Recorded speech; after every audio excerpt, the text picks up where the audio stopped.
Patrick Courtin, qui est membre du conseil scientifique et du conseil d'administration de l'Institut éco-citoyen, Lisa Meyer de l'Institut Paoli Calmette également, Loïc Mondoloni, directeur du centre hospitalier de Martigues, Henri Vortal, le président de l'Institut éco-citoyen pour la connaissance des pollutions, et moi-même, Philippe Chamaret, directeur de l'Institut.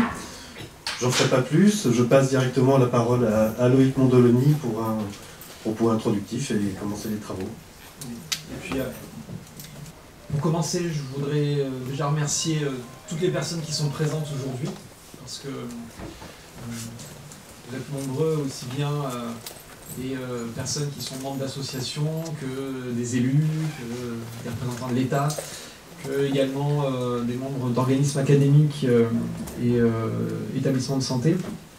Et c'est vrai que ce temps de rencontre que nous avons cet après-midi est important, parce qu'il est le commencement, on va le dire comme cela, comme c'était indiqué à l'instant par Philippe Chamaret, et par certains côtés aussi le résultat d'une réflexion qui a été longue à mener entre plusieurs acteurs. Au-delà du ressenti que peuvent avoir les uns et les autres sur un bassin de population et un territoire comme le nôtre, il y a maintenant quelques années, il y a ce qu'on appelle un contrat local de santé qui a été conclu entre le Centre intercommunal d'action sociale présidé par le maire de Martigues, le centre hospitalier de Martigues et également l'agence régionale de santé, un contrat local de santé ayant pour objectif de déterminer ensemble quelles sont les thématiques, les champs d'action et les sujets autour de la santé, du bien vieillir, du mieux-être, du maintien à domicile et finalement du bien vivre sur un bassin de population doivent être déterminés. Comment ces axes-là doivent être déterminés. Donc, il y a eu des groupes de travail, des thématiques qui ont pu être identifiées et qui ont abouti à ce qu'un contrat local de santé, un premier, soit signé. Et il y a maintenant bientôt 3 ans, la deuxième version de ce contrat local de santé a été signée. Lors de ces deux époques, des thématiques qui avaient pu être identifiées, qui ont conduit, comme on le fait dans ce cas-là, à des plans d'action et à un certain nombre d'orientations qui sont partagées entre les uns et les autres. Et parmi toutes, très vite, et dès le départ, le sujet de la santé et de l'environnement sur notre territoire a émergé. Alors, dans un premier temps, tous les acteurs qui étaient autour de la table se sont dit bon, par quel bout il faudrait qu'on prenne cette problématique pour savoir finalement le sujet de la thématique de la santé et de l'environnement puisse être abordé dans les meilleures conditions possibles. Et donc, à partir de là, le premier sujet qui a été discuté et qui aboutit à une réalisation concrète, c'était de dire qu'il peut y avoir, lorsqu'il y a des entreprises et des industries telles que nous les connaissons sur notre territoire, parfois des pathologies qui sont professionnelles et liées à l'environnement professionnel des personnes et l'environnement du lieu de travail qu'elles peuvent avoir. Donc, nous avons monté, avec un financement de l'Agence régionale de santé, une consultation des pathologies professionnelles pour l'ensemble des risques qui sont liés à l'environnement. Donc cette consultation existe aujourd'hui, elle est affiliée à des structures hospitalo-universitaires du CHU de Marseille et ça nous permet, en faisant le lien avec les médecins du travail des entreprises, de pouvoir, à chaque fois qu'une personne a une problématique de santé, savoir si effectivement il y a une conséquence ou un impact direct ou indirect avec les conditions d'exercice de ce que pouvait avoir la personne par rapport aux risques professionnels qu'elle pouvait avoir connu au cours de son exercice à un moment donné. Donc cette consultation vis-à-vis fonctionne et a des résultats assez significatifs, en tout cas pour les personnes qui sont concernées, un niveau d'accompagnement qui est intéressant. Donc ça, on était sur le premier niveau. Deuxième niveau, qui est celui que nous connaissons aujourd'hui, c'était de dire maintenant comment est-ce qu'on peut aller plus loin. C'est-à-dire que sur ce sujet-là, il y a effectivement les gens qui travaillent dans les usines qui sont sur notre bassin de population, et puis plus globalement, il y a les personnes qui vivent. Soit qui y travaillent, soit tout simplement qui sont domiciliés, que ce soit les différentes tranches d'âge, les maladies qui peuvent être concernées, directement ou indirectement liées à ce que sont les risques environnementaux. Et par rapport à cela, sans doute qu'il faudrait pouvoir conduire un certain nombre de travaux pour savoir de quoi on parle quand on évoque ces sujets-là. Il faut sortir uniquement du ressenti pour arriver à objectiver les réflexions qui pourraient émerger. Bon, voilà, comme on le disait, je suis directeur de l'hôpital de Martigues et étant directeur, on n'est pas médecin. Par contre, il y a un matériau qui est très important dans nos établissements de santé, c'est l'ensemble du volume des patients qui sont pris en charge, parce que nous savons exactement, lorsqu'ils sont malades, quelles sont les causes, pour la plupart d'entre elles, liées au diagnostic qui est posé. Et lorsqu'on va plus loin, on peut savoir aussi quels sont les facteurs de risque que les personnes ont pu connaître. Ceci étant, l'hôpital de Martigues n'est pas un hôpital qui est une structure hospitalo-universitaire qui fait de la recherche. Donc il fallait se rapprocher d'organismes qui font de la recherche. Le premier que nous pouvons avoir sur notre bassin de population, c'est l'Institut Éco-Citoyen. Fos-sur-Mer, qui effectivement a déjà engagé un certain nombre de réflexions, qui est en lien avec les communautés professionnelles territoriales de santé, qui a conduit d'ores et déjà un certain nombre d'études qui ont abouti à des publications qui sont diffusées. Et c'est vrai que nous avons créé ce lien privilégié et particulier qui nous permet de commencer à construire un certain nombre de travaux conjointement. Et puis, au-delà de la relation que peut être la nôtre, si on reprend l'hôpital de Martigues, toutes les semaines, nous avons des médecins de l'Institut Paoli-Calmettes qui viennent pratiquer la cancérologie dans les murs de l'hôpital de Martigues. Et l'Institut Paoli-Calmettes, ici présent, étant un centre de lutte contre le cancer, avec des organismes de recherche académiques qui sont affiliés à Aix-Marseille Université, cela avait tout son sens de pouvoir associer les forces de ces trois acteurs pour se dire, en utilisant à bon escient une structure hospitalo-universitaire, d'une part, un acteur de la recherche en proximité, et enfin l'hôpital, de faire que tous ensemble, nous puissions nous regrouper autour d'une thématique qui nous intéresse conjointement, pour pouvoir apporter une réflexion dans le domaine de la recherche qui aurait tout son sens. Et lorsqu'on fait une analyse bibliographique de ce qui a pu être fait jusqu'à présent sur la santé des personnes, il y a finalement assez peu de résultats dans ce qu'on peut constater dans la littérature scientifique issue de travaux liés à la recherche portant sur la personne humaine, relatifs aux conséquences sur l'environnement lorsque on réside autour du bassin de l'étang de mer. Donc, à partir de là, nous avons engagé un certain nombre de discussions en nous disant comment est-ce qu'on allait construire l'ensemble, construire un certain nombre de thématiques, des travaux qui nécessitaient d'être réalisés de façon cohérente, en apportant un certain nombre sinon de réponses, en tout cas d'éclairage sur des questions qui pourraient être posées. Et à partir de là, donc, il y a une convention, un accord de consortium que nous avons préparé conjointement et qui est en cours de signature entre nos organismes.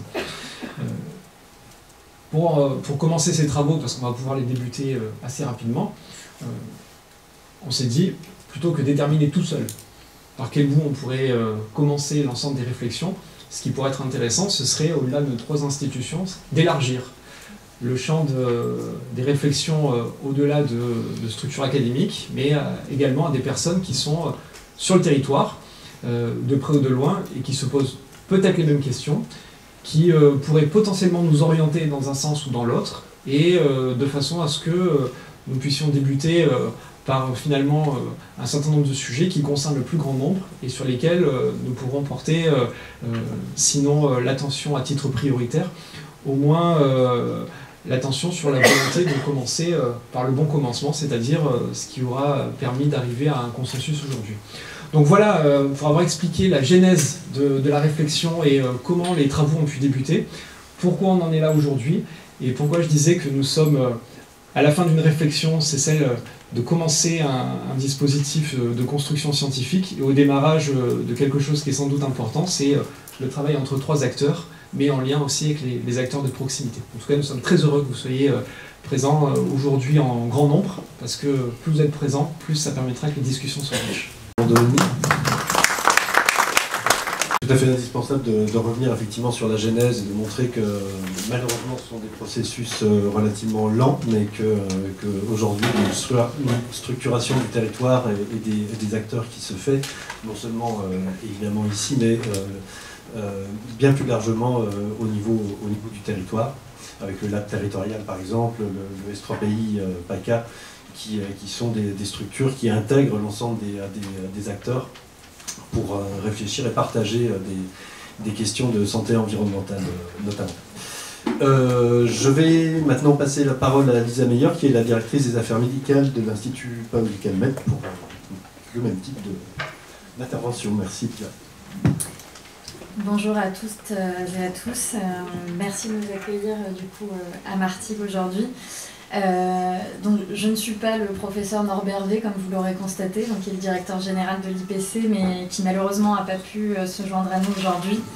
Mais en tout cas, il se joint à moi pour voilà, vous adresser tout notre enthousiasme et notre soutien sur ce projet. C'est un projet d'importance puisqu'il est à la fois scientifique et sociétal.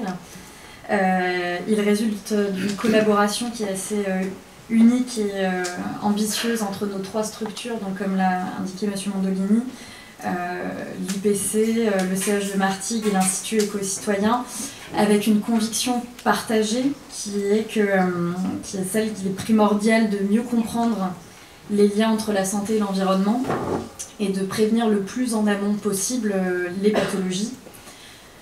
L'originalité de ce projet, elle réside d'abord dans sa méthode, puisque ça dépasse les frontières traditionnelles de la recherche scientifique.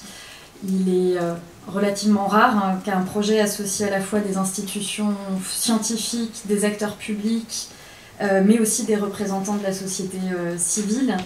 Et c'est ça qui permet non seulement d'enrichir la réflexion, mais aussi de s'assurer que les recherches vont répondre véritablement aux préoccupations des besoins des populations concernées.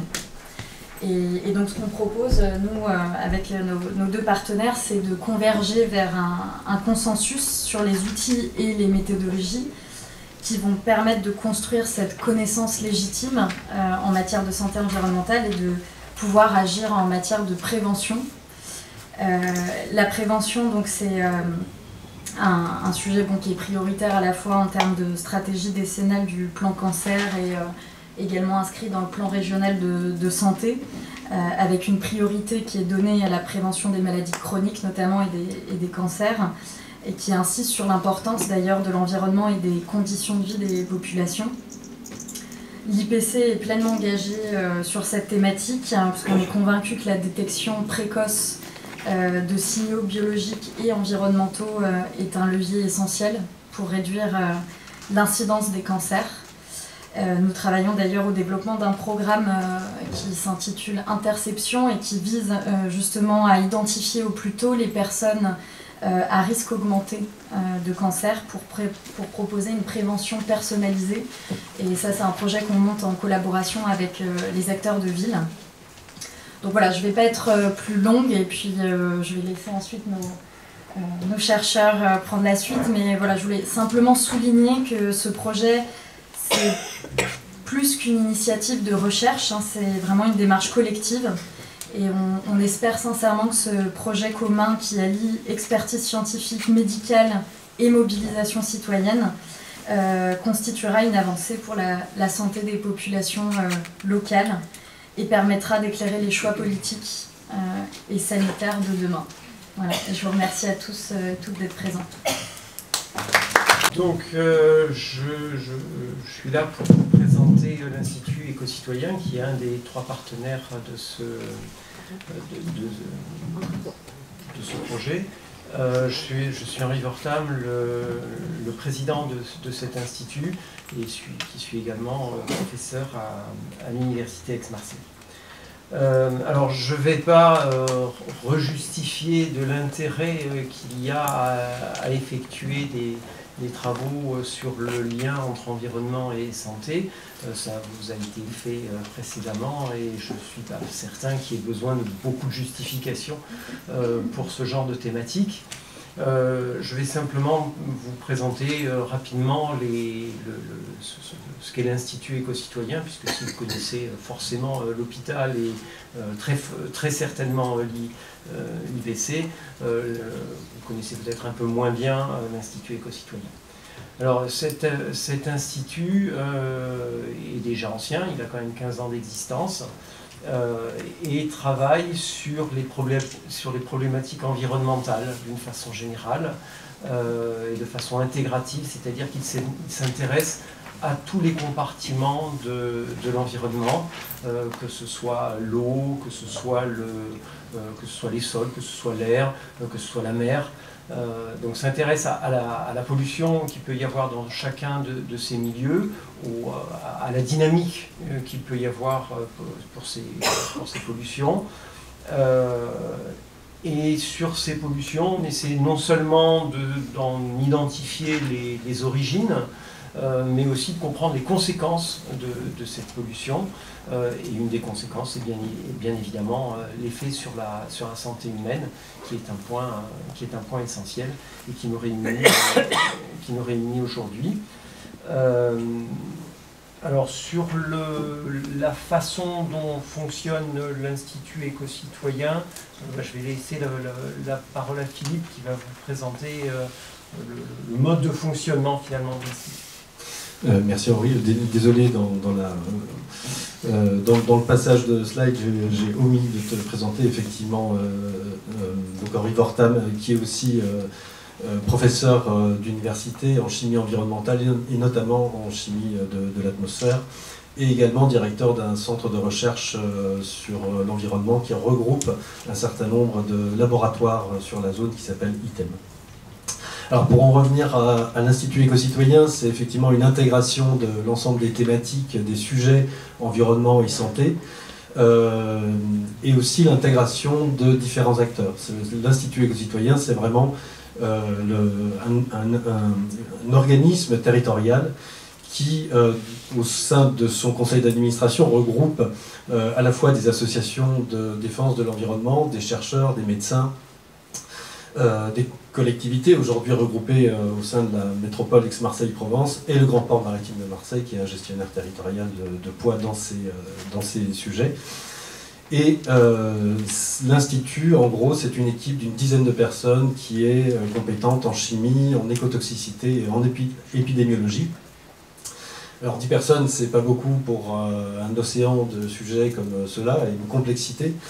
Donc en fait, le travail de cette équipe, c'est d'animer un partenariat de laboratoires de recherche et d'acteurs de l'expertise environnementale et d'acteurs de la santé, pour pouvoir avoir cette force de frappe, je dirais, analytique et aussi de réflexion autour des résultats que les études environnementales peuvent rendre. Je terminerai par une approche qui est relativement caractéristique de l'Institut, c'est que l'Institut, dans son fonctionnement, mêle une façon d'établir l'expertise relativement classique avec cette équipe, ce partenariat de recherche, une instrumentation et des méthodes scientifiques qui rendent l'Institut autonome dans sa prise de prélèvement. Mais aussi, associé à ça, il y a un réseau d'une centaine de volontaires, maintenant 120 volontaires, je sais qu'il y a des votchés dans la salle, qui font part de leur savoir, qui ont une présence continue sur le territoire et qui, de par leur formation, par l'Institut, à l'observation de certains protocoles, nous font remonter de la donnée, mais nous font remonter aussi et surtout leurs questions, leurs interrogations en tout genre sur le thème de la santé environnementale, mais aussi beaucoup leur colère, en fait, et leur frustration de voir ces questions qui, aujourd'hui, après 15 ans d'existence de l'Institut, n'ont toujours pas de réponse claire, c'est sûr, et on s'en excuse. Donc cette colère-là, elle est également exprimée et elle doit être prise en compte pour pouvoir faire avancer les choses. Donc voilà, ces deux volets de la recherche, et ce qu'on appelle la recherche participative en fait, et qui assure à l'Institut une actualisation ou un développement de son programme d'action pour coller aux enjeux et aux attentes locales. Voilà, j'en dirai pas plus sur ce sujet. Et je vais maintenant laisser François Essinger nous présenter l'essentiel ou la méthode. Tu peux, voilà, donc sur la première diapositive, je me présente rapidement. Donc, je suis un médecin clinicien, c'est-à-dire que j'ai été très souvent en contact avec des patients qui ont eu des cancers, et de manière quasi systématique, on a deux questions qui reviennent. Pourquoi? Et l'autre question, c'est est-ce que mes enfants auront la même chose que ce que j'ai? Que ce soit pour des raisons génétiques, héréditaires, ou parce qu'ils partagent avec leurs parents un cadre de vie. Et donc, tout médecin confronté à cette maladie, et sans doute à d'autres maladies, se voit poser cette question. Il faut comprendre comment cette maladie est arrivée, et il faut avoir en tête non seulement de soigner les personnes, mais d'essayer d'éviter que d'autres à l'avenir le soient. Alors, vu mon âge, j'ai exercé pas mal de responsabilités, donc je suis au comité d'éthique des INSERM, je travaille pour le Haut Conseil de la santé publique. Dans le cadre du Haut Conseil de la santé publique, par exemple, j'ai été dans le groupe de travail qui a évalué les différents plans nationaux, santé-environnement. Bon, tout ça, c'est une sorte de légitimation de ma présence ici aujourd'hui, mais le plus important, c'est ce qu'il y a à la fin, c'est-à-dire les liens d'intérêt.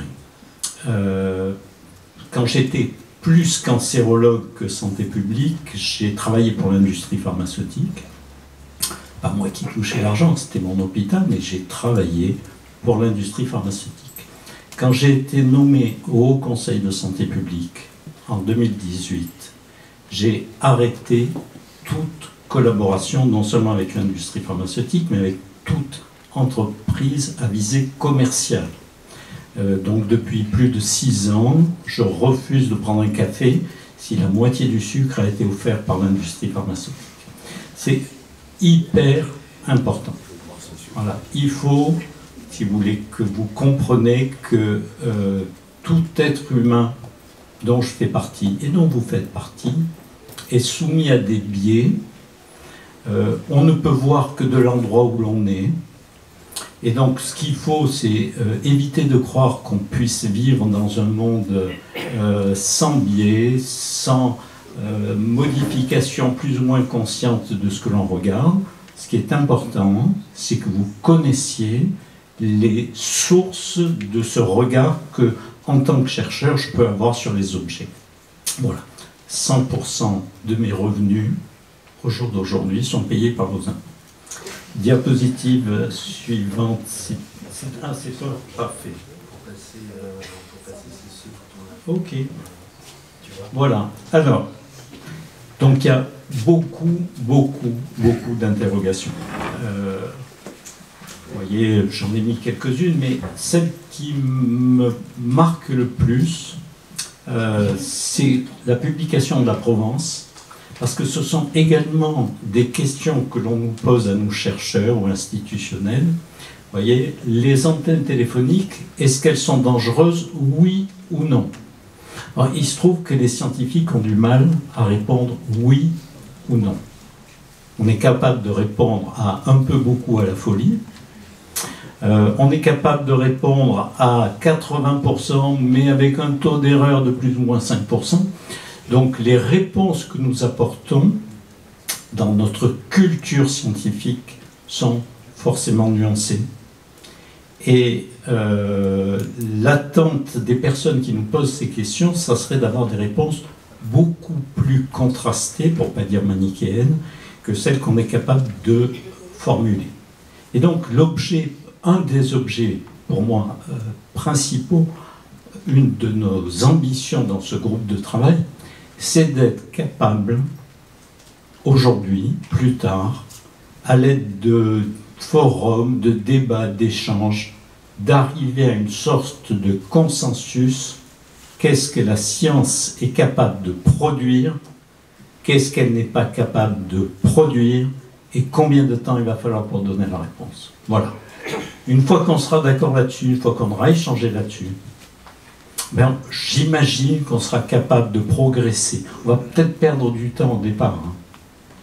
Mais une fois qu'on aura atteint une sorte de consensus sur ces points-là, je pense qu'on gagnera du temps et surtout de la compréhension. Hein.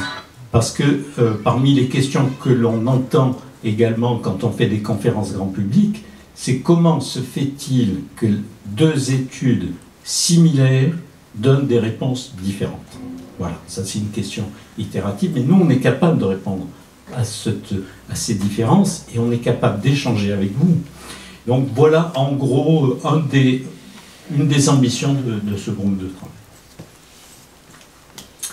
Alors, on n'a pas l'arrogance de penser qu'on arrive en terra incognita, que cette question ne s'est pas posée, que d'autres n'ont pas essayé d'y répondre, que certains ont réussi à répondre partiellement à ces interrogations. Et donc là, on a fait, vous voyez, une sorte de très rapide survol. Hein.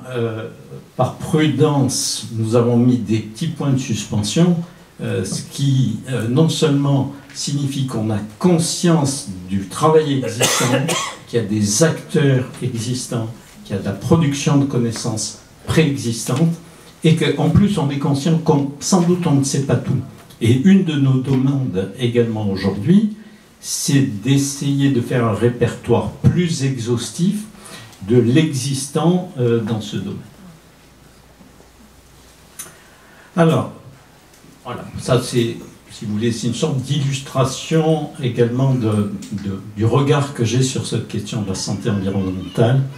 C'est sa très grande complexité. Et donc, j'ai tendance peut-être naïvement à penser qu'on ne pourra pas trouver une solution simple à un problème compliqué. Et que si cette diapositive est issue de l'ARS Bourgogne, et elle montre pour une structure extrêmement importante comme le sont les ARS, qui est en charge de piloter, coordonner les plans régionaux de santé-environnement, ben eux aussi ils sont confrontés à un existant absolument considérable, non seulement du passé, mais du présent. C'est-à-dire qu'il y a de très très très nombreux plans, le plan nutrition santé, le plan éco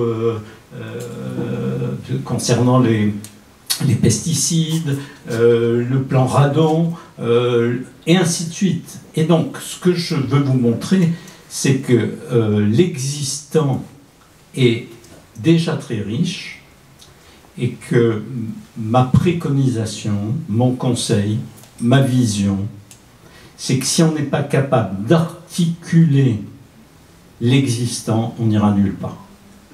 Et donc, c'est pas que je trouve que c'est une bonne solution d'articuler, c'est la seule. Et donc, l'objet, encore une fois, d'un séminaire comme celui-là, c'est d'apprendre à se connaître, d'apprendre à partager nos interrogations, d'apprendre à avoir un vocabulaire commun, et ainsi de suite. Et déjà, se connaître est une étape initiale absolument indispensable. Alors, je vous ai dit, il y a beaucoup de malentendus. Hein, j'en reviens à ce que je vous ai dit à propos du fait qu'à ce jour, j'en ai eu, mais à ce jour, je n'ai plus aucun lien d'intérêt. Les seuls liens d'intérêt que j'ai sont des liens idéologiques. Hein. D'ailleurs, normalement, je devrais le dire. Je devrais dire, moi, par exemple, je suis plutôt la gauche Charlie, j'ai voté socialiste pendant des années, je vais sans doute continuer à le faire. Enfin, vous voyez, donc, tout ça est un biais également. Hein. Je suis pour une société solidaire, je suis pour une assurance maladie financée collectivement, ainsi de suite. Vous voyez, tout ça, c'est mes biais encore. Hein. Mais j'ai plus de biais liés au financement de l'industrie. Alors, comme vous pouvez voir, on peut vivre dans des mondes différents. Hein. C'est deux personnes, une qui dit c'est profond et l'autre qui dit c'est pas profond. Il se trouve qu'elles ont toutes les deux raison. Mais comme elles ne sont pas au même endroit, elles ne voient pas la même chose. Ensuite, voilà, des perspectives différentes sur le même monde, hein, le 6 et le 9, selon où vous êtes, eh bien, vous ne verrez pas la même chose. Et ce que je voudrais éviter, parce que c'est déjà compliqué de répondre à des questions simples. Alors imaginez répondre à des questions complexes, systémiques, avec des interactions, avec parfois une sorte de partage de responsabilités entre différentes institutions. Mais déjà des choses simples, si on ne se met pas d'accord sur l'endroit que l'on regarde et l'objet que l'on regarde, ça va être compliqué. Et le dernier point, vous savez, parfois on a de la difficulté, je pense quelque chose, je crois que je vais le dire, mais je ne le dis pas tout à fait de la bonne manière et les gens entendent autre chose.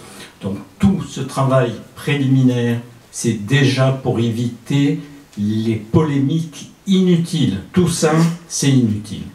Et il va rester après il restera, pour ceux qui aiment les polémiques, ne soyez pas déçus, il en restera. En particulier, les arbitrages politiques sont extrêmement complexes. Vous voulez ce que je voudrais faire passer comme message, c'est que la gestion des risques, c'est leur redistribution. C'est-à-dire, on ne fait pas disparaître des risques, on les transfère d'un groupe à un autre, d'un moment de la vie à plus tard, d'une causalité à une autre. Je vais vous donner un exemple extrêmement simple. Mettre sa ceinture de sécurité augmente les risques de cancer du sein pour une raison extrêmement simple. Comme on ne va pas mourir à 30 ans d'un accident de la route, eh bien on va vivre plus vieux et on risque d'être atteint d'un cancer du sein. Donc, vous voyez, n'ayez pas la naïveté de croire qu'on est capable d'éradiquer les risques, on les transforme, on les arbitre, c'est la responsabilité noble des politiques. Et moi, j'ai une sorte d'humilité vis-à-vis des politiques. Moi, j'ai été nommé au Conseil de santé publique. Ah, les politiques, ils ont été élus. Ah, c'est plus compliqué. Voilà. Donc, voilà, évitons déjà, en se connaissant mieux, les polémiques inutiles. Alors, encore une fois, si vous voulez, parfois, on peut critiquer certains chercheurs qui veulent savoir pour savoir. Moi, ma culture, c'est d'être médecin. Voilà. Au fond de moi, je suis beaucoup plus médecin culturellement que chercheur. Et donc, si je veux savoir, c'est pour agir. Voilà. Et donc, tout ce que je souhaite, c'est que toute construction collective à laquelle on aboutira sera pour produire des connaissances pour agir. Alors, c'est une démarche que j'aime bien, encore une fois, voilà, savoir puis agir. Maintenant, ça ne limite pas nos possibilités. D'abord, parfois on sait, puis il se passe pas mal de temps avant qu'il y ait une régulation qui se mette en place. Ça, pour moi, en tant que citoyen, c'est le pire. Bon, l'histoire est pleine de risques, dont des risques environnementaux, qui ont été découverts à un moment donné, qui ont été validés un petit peu après, et qui ont été régulés très longtemps après. Ça, c'est ce que les anglo-saxons appellent l'espace entre savoir et agir. C'est vrai partout, hein. Mais en médecine, c'est relativement bref. Hein. Le jour où on a su comment soigner la maladie d'Hodgkin avec un traitement qui a fait passer de 92% de mortalité à 92% de guérison, et c'est merveilleux, hein. Mais il a fallu 5 ans entre le moment où, à Boston, États-Unis, les gens ont mis au point le protocole, et le moment où, en France, à l'hôpital de Gap, les gens ont été traités comme il faut, il a fallu 5 ans, dans les années 60. Il y a eu un autre bouleversement concernant le cancer du testicule, c'est le traitement par platine, qui est survenu plus tard dans les années 80. Là, il a fallu 3 ans. Donc vous voyez, c'est ça que je veux, moi. Je veux produire de la connaissance, mais une fois qu'on a produit de la connaissance, qu'elle est valide, qu'elle est fiable, qu'elle est généralisable, en tant que citoyen, je supporterais mal qu'on perde du temps pour agir. Donc notre projet doit avoir un petit regard là-dessus, hein. C'est un peu en frontière de notre champ de vision, mais on doit avoir un regard là-dessus. Ensuite, on peut aussi, alors je sais qu'il y a des défenseurs, je n'en fais pas partie, agir sans savoir. Et ça, c'est le principe de précaution. Le principe de précaution, c'est ça, hein. J'agis sans savoir. Bon, c'est un débat. Moi, personnellement, je serais extrêmement favorable à ce que parmi les thèmes qui seront traités à l'avenir entre nous, voire avec le concours d'autres structures qui n'ont pas pu venir aujourd'hui, on ait un débat sur le principe de précaution. Le WCS, c'est ce que les anglo-saxons appellent le scénario du pire. Ça aussi, on peut dire, je ne sais pas ce qui va arriver, mais je fais l'hypothèse du pire et je prends des précautions en regard de cette hypothèse. Alors, comment on va faire? Voilà, donc ça c'est, en gros, ce que je vous présente là, c'est un peu notre vision collective auquel nous souhaitons que vous adhériez. Donc, on veut créer une connaissance légitime, mais cette connaissance légitime, elle doit s'appuyer sur deux paramètres. Il faut qu'elle soit scientifiquement valide, c'est-à-dire que la méthodologie soit une méthodologie scientifique, et il faut qu'elle soit socialement acceptée. Voilà. Donc, voilà, si je produis une connaissance extrêmement pure, éthérée, sur les cellules de souris et compagnie, ben, non, ça n'a aucun intérêt. Voilà. Il faut en permanence, et c'est pour ça que le modèle de l'Institut éco-citoyen, je le trouve remarquable, parce que c'est déjà en soi un lieu d'échange qui permet de mixer cette volonté de méthodologie scientifique, le terme rigueur, je l'ai effacé de mon vocabulaire, c'est méthodologie scientifique, et une construction sociale. Ensuite, comme je vous l'ai dit, il faut assurer un transfert de connaissances, hein, parce qu'une connaissance parfaite qui n'est pas connue, c'est comme si elle n'existait pas. Donc il faut assurer un transfert, y compris dans sa compréhension. Hein. Il faut que les connaissances puissent être comprises par les personnes elles-mêmes, qui sont les parties concernées, par les décideurs, par les régulateurs, ainsi de suite. Et donc nous, on a en gros une sorte de trépied. Pour construire tout ça, il faut des experts, il faut de l'expérience, et il faut construire collectivement une expérimentation. Alors, voilà à peu près, donc c'est Maxime Jean-Jean de l'Institut éco-citoyen qui a fait cette diapositive que je trouve très, très, très éclairante. Donc voilà, aujourd'hui c'est le départ, hein, c'est un des forums de discussion, mais on souhaite qu'il y en ait d'autres. Et puis, il va falloir qu'on converge vers des questions.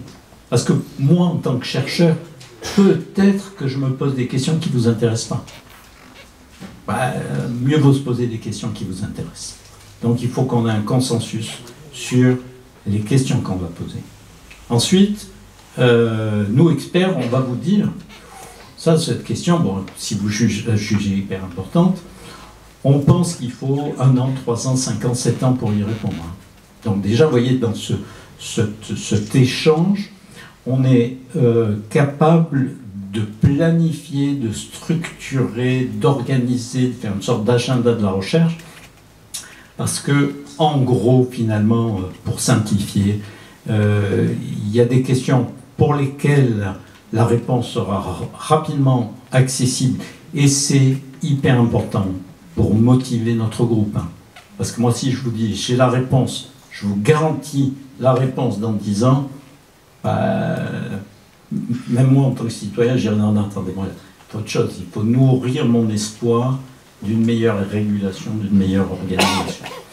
Donc voilà, il faut un mélange des questions, un échange sur les outils, une interrogation sur les données à notre disposition. Je fais partie d'un groupe de travail du Conseil national de l'information statistique sur un autre sujet, hein, sur la maltraitance. Ben, quand on réfléchit à la maltraitance, on se rend compte qu'il y a des données que nous n'avons pas, ou qui existent mais qui ne sont pas accessibles.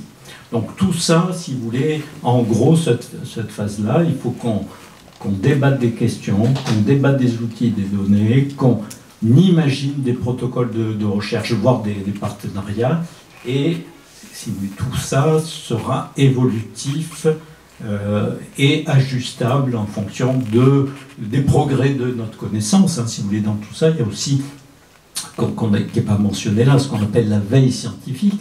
D'ailleurs, il faut qu'il y ait des gens qui lisent des articles, qui nous disent « Attendez, au Canada, ils nous ont dit que ça, c'était dangereux, ou que quand on faisait ça, ça diminue, ainsi de suite. » Donc, toute notre réflexion dépend également de l'évolution de nos connaissances et de notre accès à la connaissance. bon, je ne vais pas rentrer dans les détails, mais vous vous doutez bien que la veille scientifique basée sur l'intelligence artificielle va bouleverser radicalement cette attention à l'évolution des connaissances. Alors, bon, si vous voulez, après, il y a plein d'exemples. Ici, j'ai mis un exemple, mais c'est pas à moi de... Ouais, ce n'est pas à moi de vous dire quelles sont les questions qu'on va poser. Il faut que collectivement, on les définisse. Alors, ce qu'on imagine, hein, mais encore une fois, ce qu'on met là, c'est une proposition de méthode d'action. On pourra organiser. Personnellement, je pense qu'il faut le faire sur un rythme assez élevé. Si on fait quelque chose comme ça 2 fois par an, c'est pas la peine. Pour que les choses fonctionnent, il faut se voir souvent, il faut apprendre à se connaître, et après on gagne du temps. Donc vous voyez, moi, les questions pratiques, c'est pas mon expertise. Donc là, on a fait une sorte de liste de questions pratiques, mais c'est vous qui allez les définir. Par contre, les aspects théoriques, ça je connais. C'est-à-dire, moi, si vous me dites, faites un séminaire sur c'est quoi une cause, si vous me demandez un séminaire sur ça fonctionne comment le principe de précaution, si vous me demandez un séminaire sur qu'est-ce qu'on appelle l'amplification et l'atténuation sociale du risque, je vous le donne très très rapidement, on mesure un risque et on se rend compte que le risque, avec la même quantité, si ce sont des Russes, des Américains, des hommes, des femmes, des jeunes, des vieux qui y sont exposés, ils vont le percevoir de manière dérisoire ou considérable. Parce qu'il y a quelque chose qui se passe entre la mesure du risque et son appropriation par les individus, qui est ce phénomène d'atténuation ou d'amplification sociale. C'est quoi une recherche plurielle? Ça c'est simple, c'est ce qu'on est en train de faire, et ainsi de suite. Voilà. Donc moi je pense qu'il faut que dans ces débats, encore une fois, collectivement, on va définir le thème de ces débats. J'aurais tendance à souhaiter qu'il y ait un aspect pratique, un aspect théorique. J'aurais tendance à penser qu'il faut le faire tous les 2 mois, et ainsi de suite, vous voyez. Et c'est tout ça qui va nous permettre de construire ensuite une sorte d'agenda, de portefeuille de recherche ou d'intervention. Dernière diapositive, donc je vais citer Edgar Morin, que j'avais lu quand j'avais 20 ans, j'adore cette phrase.